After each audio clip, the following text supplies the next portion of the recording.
The other day, I wondered what the differences between worship in black churches and white churches were.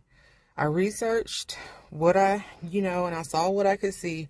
Then today, I get on Instagram and I see Brother Jones, the powerful, very powerful representative in Tennessee, showing the Republicans having church or some sort of worship on the House floor.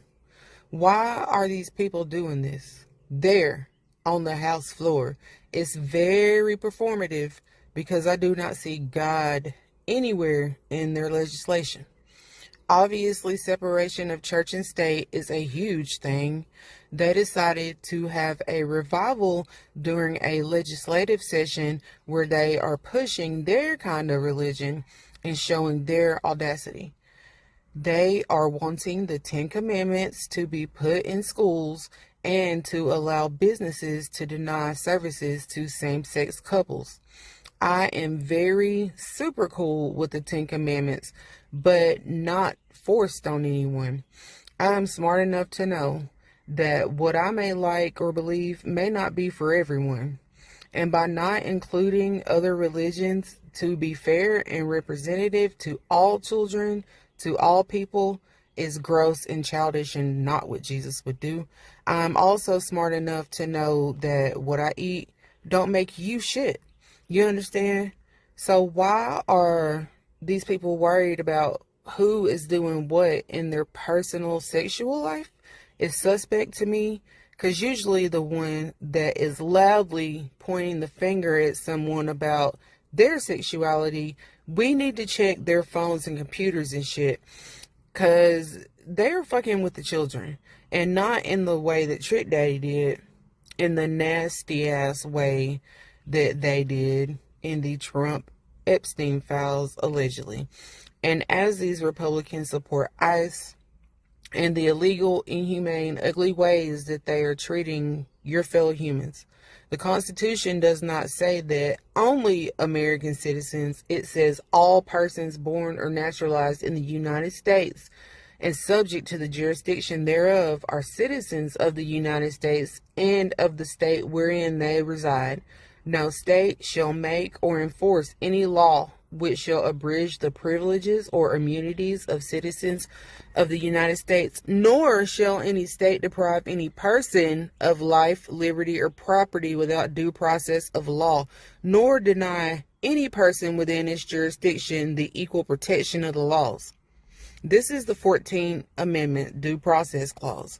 So again, the Constitution makes America, America, right?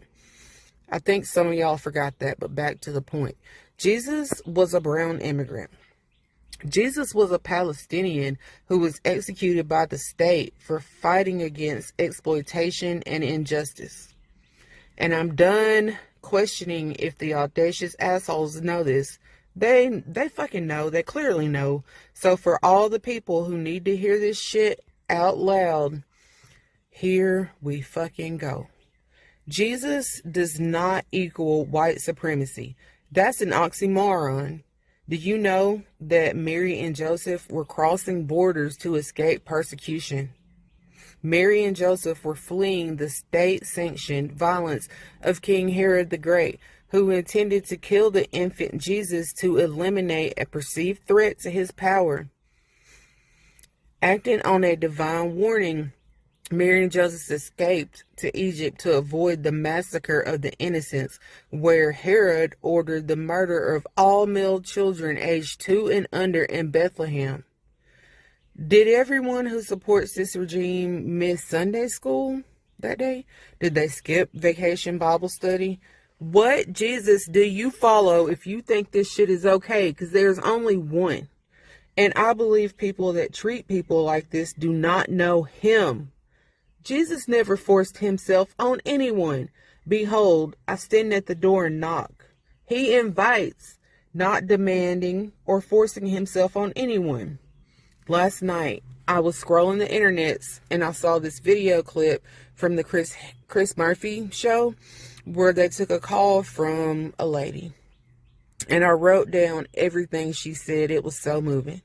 The lady is 65 years old, legally blind and on disability. She cried And this is the heartbreaking and true story of a lot of Americans right now as we spend $1 billion a day for an unnecessary war. This is important. This is humanity. So listen, I lost 28 pounds in the last year. I didn't need to lose 28 pounds. I didn't try to lose 28 pounds. I lost 28 pounds because I cannot afford to eat anymore. Under Biden, I was able to put away $100 a month to go with my SNAP. I did okay. I could get fresh fruits and vegetables and meat. It is just me. But now, with grocery prices so high, propane, electricity out of this world, I only allow myself $65 a month for food. Under Biden, I received $80 a month for SNAP. That was taken away from me by Donald Trump. He took it away. He gave me $24 a month. I did receive that for a couple of months. Then he went down to $12.50 a month. I said, screw you. I'm not doing that anymore. Now I get $65 a month. But for all those people out there, these so-called Republicans that are doing so well right now, I have 3 potatoes, half a tomato, 3 bananas, 1 apple, 1 can of soup, half a loaf of bread, 1 egg, 1 can of green beans. I do not get paid until the 3rd. I am disabled, blind. I cannot drive a car. I am 15 miles from town, so I can't just trot my butt to the food shelf. I used to volunteer at the food shelf. I can't even do that anymore. I don't understand. Why is it always the poor helping the poor? I don't understand. But what I want to say is coming really close to what that man said. The end is coming near, and it can't be any more true for me now. So this brings me back to the Republicans who voted for Trump's brand of racism, misogyny, and cruelty.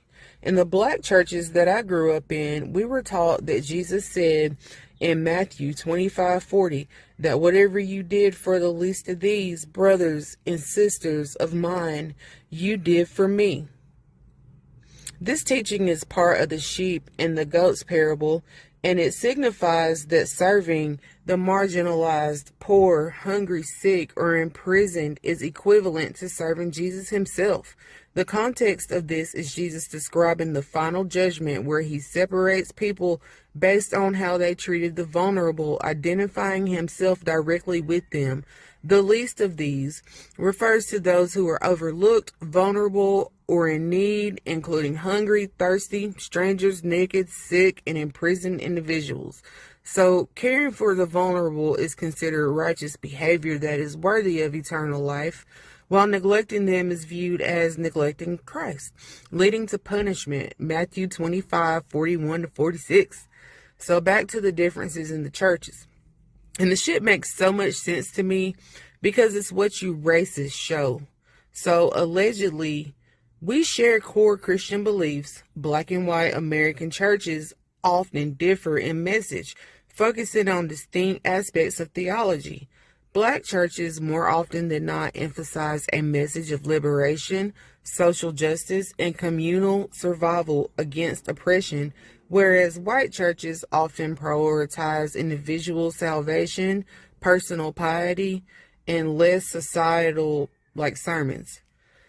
Black church frequently views God as a liberating force, mirroring the Israelite exodus from slavery, addressing structural injustices.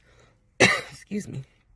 White churches often define spiritual freedom as personal salvation or individual agency. Black worship tends to focus on communal support, emotional expression, and collective uplift. And the black church is seen as a safe haven. White worship is more likely to prioritize individual study and private spiritual experience. Black churches tend to be more vocal about social injustices, including, but not limited to, poverty, racism, and incarceration. What I see is that black churches are about the benefit and for the good of the collective community. An example of seeing this in real life is to look at how black women vote, because they vote the same way. They vote for the good of the collective. And I think that's because we know what it is to be without. We know that black women are not a monolith, though they consistently show high levels of support for Democratic candidates, often acting as a key voting bloc for equity, social justice, and community-focused policies.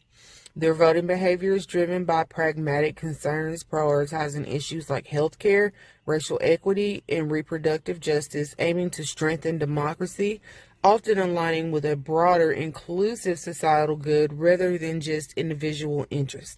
Their choices often reflect the canary in the coal mine approach, prioritizing candidates who are sensitive to civil rights and who protect rights for marginalized communities.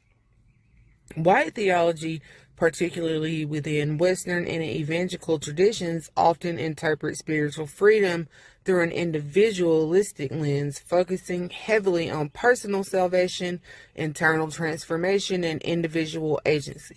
White theology often emphasizes agency as the free independence of mind that enables individuals to choose between good and evil or to accept salvation. The focus is largely placed on the individual's relationship with God, personal spiritual growth, and personal salvation, sometimes sidelining structural, economic, or political justice. White theology often highlights liberation from internal spiritual bondage and sin rather than external societal oppression, because they honestly don't know what it's like to be oppressed. As we see, they love being the oppressors who sometimes like to cosplay as victims. Critics often note that white theology masks itself as universal Christian theology, ignoring the contextual nature of its focus on individual agency, which often reflects a position of comfort or security. Comfort and security in this country has mostly been something that the white people have benefited from for hundreds of years. When voting for Trump, it was a vote to maintain white supremacy, because I know y'all understood and can't be that damn dumb. So there's the difference. If anyone has anything to add, or if anyone has a different view, please share. I really would and like to have a cordial conversation about this. Please don't come into these comments with bullshit.